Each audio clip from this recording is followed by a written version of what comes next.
aujourd'hui, je vous retrouve pour parler d'une étape clé, préparer sa boutique en ligne. C'est excitant, mais ça peut être aussi très stressant si on ne sait pas par où commencer.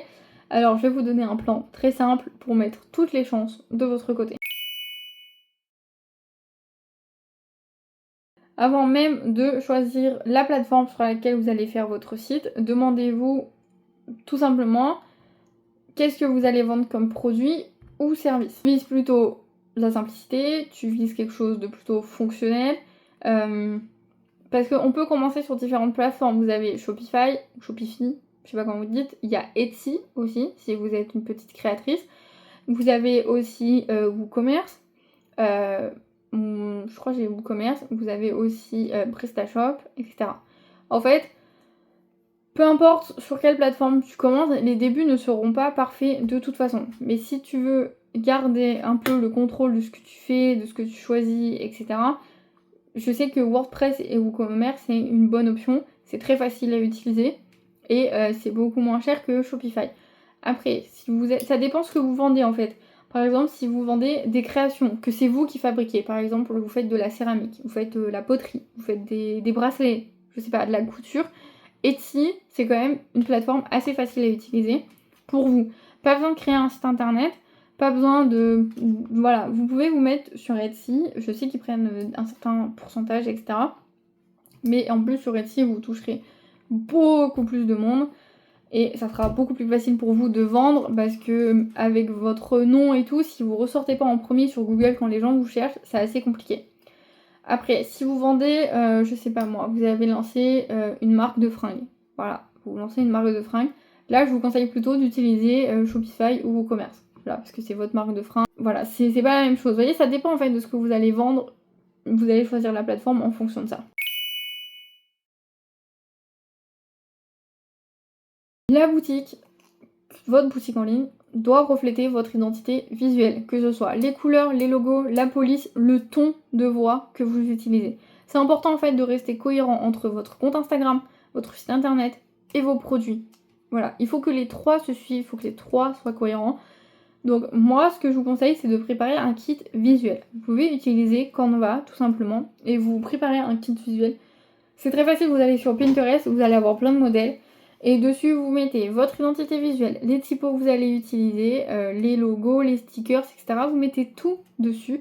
En général, je crois que c'est ce que les graphistes font quand vous leur demandez une identité visuelle. Mais je suis pas tout à fait sûre de ça. Mais voilà, déjà, vous pouvez faire ça. Comme ça, vous savez, avec votre tableau là, que c'est ces couleurs que vous devez utiliser, ces typographies que vous devez utiliser sur toutes vos plateformes. Il faut rester cohérent. Ça permet aux gens de vous retrouver plus facilement, de se retrouver plus facilement eux en vous. Et c'est plus facile pour vous à gérer aussi.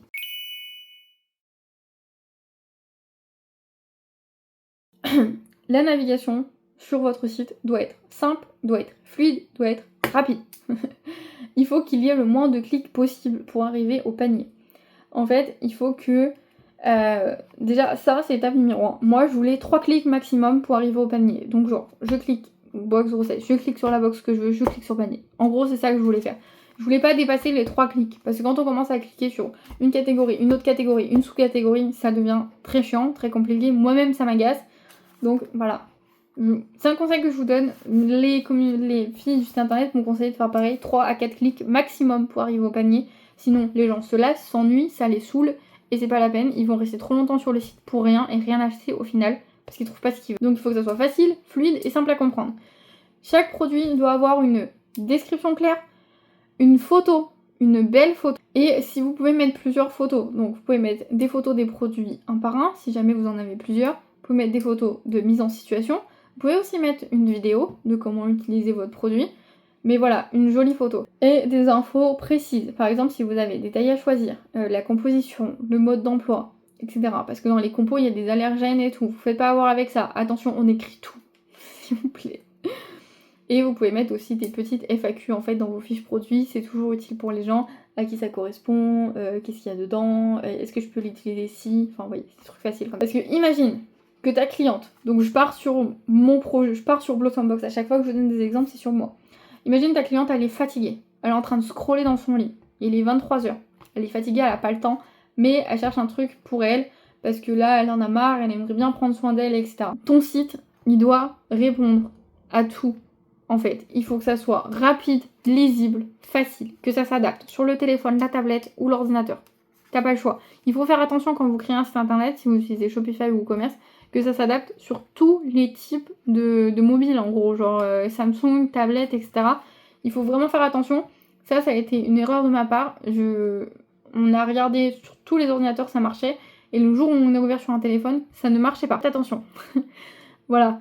Mais du coup, vous voyez, elle est en train de scroller dans son lit et elle cherche, je sais pas moi, box grossesse 3e trimestre, box accouchement, enfin, etc. Elle cherche un truc, parce que là, elle en a marre, elle a pas envie de préparer sa valise d'accouchement toute seule.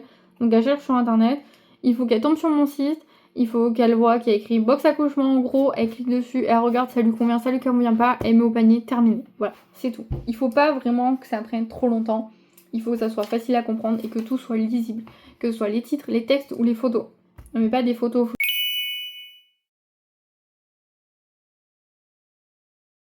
Moyen de paiement. Alors je sais que c'est chiant quand on vient d'ouvrir, mais proposez toujours plusieurs options de paiement, que ça soit carte bleue, virement, PayPal, Apple Pay, Google Pay, etc. Moi je suis partie sur carte bleue, virement quand c'est mes proches, et Apple Pay et Google Pay. Voilà. Alors bien évidemment ils prennent un pourcentage, mais ça permet de toucher beaucoup plus de gens, et il y a des gens ils préfèrent payer avec Apple Pay, il y en a d'autres qui préfèrent vous faire un virement, enfin voilà, ça dépend vraiment. Donc essayez d'avoir un maximum d'options. Pour les livraisons, affichez les délais et affichez les frais dès le départ. Pas de surprise à la fin quand ils arrivent au panier. Moi c'est ce que j'ai fait, les gens quand ils mettent dans le panier, ils regardent, ils voient que les frais de livraison pour cette box là ils sont de 6€ et ils savent que ça rajoute 6€ sur la commande et basta. Bah, c'est terminé. C'est tout. Pas de surprise à la fin, ça sert à rien.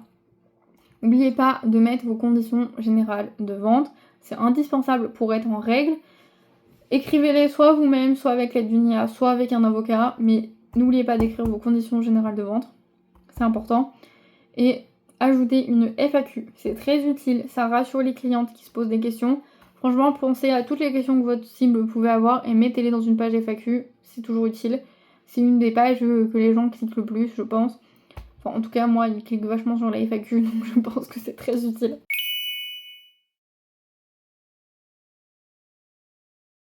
Avant d'ouvrir officiellement, faites un test en fait avec votre entourage. Ça c'est une erreur que moi je n'ai pas faite.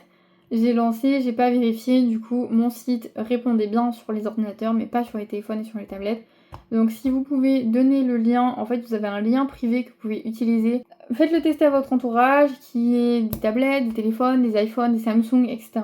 pour voir si le site répond bien en fait sur toutes les pages. Franchement vérifiez toutes les pages, vérifiez tous les boutons que vous cliquez, c'est super important de voir que tout se met en place correctement. Vérifiez le parcours de A à Z.